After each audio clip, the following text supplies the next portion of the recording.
presidente Jair Bolsonaro participou no fim da tarde da cerimônia de revisão e modernização das normas regulamentadoras da saúde e segurança do trabalho. Vamos direto a Brasília conversar com a repórter Carolina Aguiar, que acompanhou tudo e vai nos contar se há alguma mudança nessas normas, alguma novidade. Carol, boa noite para você.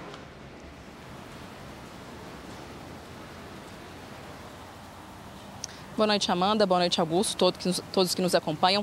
Teve mudança sim, 2 normas foram modificadas e outra norma foi revogada. Vamos aos principais pontos que a gente tem esclarecidos até agora pelo governo. Um é a retirada da obrigatoriedade de uma fiscalização de um auditor de trabalho. Hoje, todos os empreendimentos que vão ser abertos precisam, antes de abrir a porta, passar por uma fiscalização de um auditor do trabalho. Essa obrigatoriedade caiu, ou seja, os estabelecimentos vão poder abrir sem passar por essa fiscalização. E a outra mudança é em relação aos micro e pequenos empreendedores. Eles não vão ter mais que apresentar um plano de risco ambiental, que trata das condições de trabalho. E hoje todas as empresas têm que apresentar 2 planos desses. Os microempreendedores vão ficar dispensados dessa obrigação. Bom, essas mudanças todas são no sentido de desburocratizar o empreendedorismo, e, consequentemente, tentar gerar mais emprego. A expectativa do governo é que essas medidas gerem uma economia de 68 bilhões de reais em 10 anos para o setor produtivo. Hoje o Brasil tem 36 normas que regulamentam o trabalho e a intenção do governo é mexer em todas elas. Então deve ter mais mudança aí pela frente. Outra mudança que a gente teve anunciada hoje foi a unificação de 158 decretos em apenas 4 decretos. E esses decretos tratam de assuntos importantes, como auxílio transporte, autorização para desconto em folha e gratificação natalina. Durante esse evento e depois ao conversar com os jornalistas, o presidente Jair Bolsonaro criticou as punições dadas hoje no Brasil para quem é condenado pelo crime de trabalho análogo à escravidão. Ele chegou, inclusive, a questionar, a duvidar, colocar em dúvida esse conceito de trabalho análogo à escravidão. Vamos ver o que disse o presidente Jair Bolsonaro. A linha divisória entre trabalho análogo e escravo é muito tênue. O empregador não pode, especialmente no campo, se aplica à cidade também.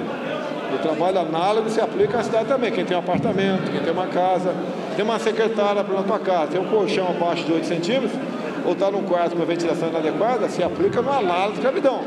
E isso está muito tênue, para passar para escravo é um pulo. Então o trabalhador, o empregador tem que ter essa garantia, não quer maldade com o teu funcionário, nem quer escravizá-lo.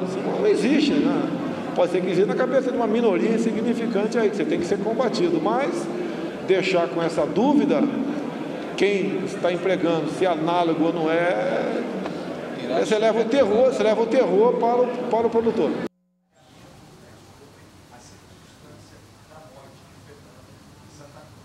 Bom, e uma polêmica que continuou rendendo aqui em Brasília hoje, começou ontem e hoje ainda teve desdobramento, foram as declarações do presidente Jair Bolsonaro em relação ao período de ditadura militar aqui no Brasil. Vamos acompanhar os detalhes dessa polêmica na reportagem. O presidente Jair Bolsonaro voltou a falar sobre a morte de Fernando Santa Cruz durante a ditadura militar. Ele é pai de Felipe Santa Cruz, presidente da OAB, a Ordem dos Advogados do Brasil. Ontem, Bolsonaro já tinha dito que poderia contar a Felipe detalhes sobre a morte do pai e afirmou que ele fazia parte de um grupo terrorista e foi morto pelos colegas. Hoje, o presidente questionou os documentos da Comissão Nacional da Verdade, que concluiu que Fernando foi assassinado pelo regime militar. A questão de 64, não existe documentos de matou, não matou, isso aí é balela. Comissão da Verdade. Você acredita em Comissão da Verdade? A Comissão da Verdade foi criada pela ex-presidente Dilma Rousseff em 2012 e funcionou até 2014. O objetivo do grupo era investigar crimes cometidos pela ditadura, principalmente desaparecimento e morte de presos políticos. No caso de Fernando, a comissão apurou que ele foi preso junto com um amigo no Rio de Janeiro no dia 23 de fevereiro de 1974 e teria sido morto no dia seguinte.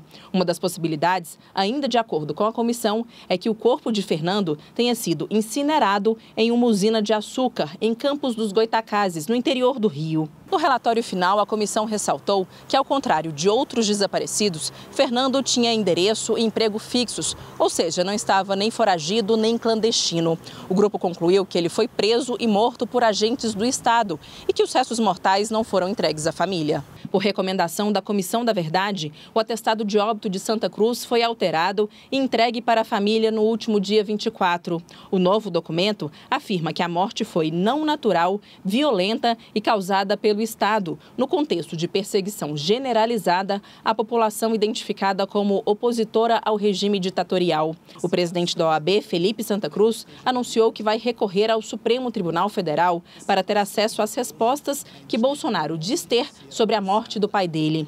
Hoje, o presidente disse não ter provas e que as conclusões são um sentimento. O que eu sei é o que eu falei para vocês.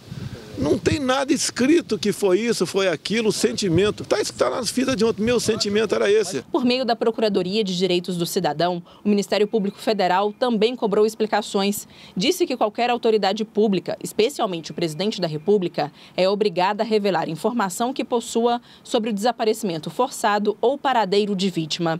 E quem não fizer é passível de sanção.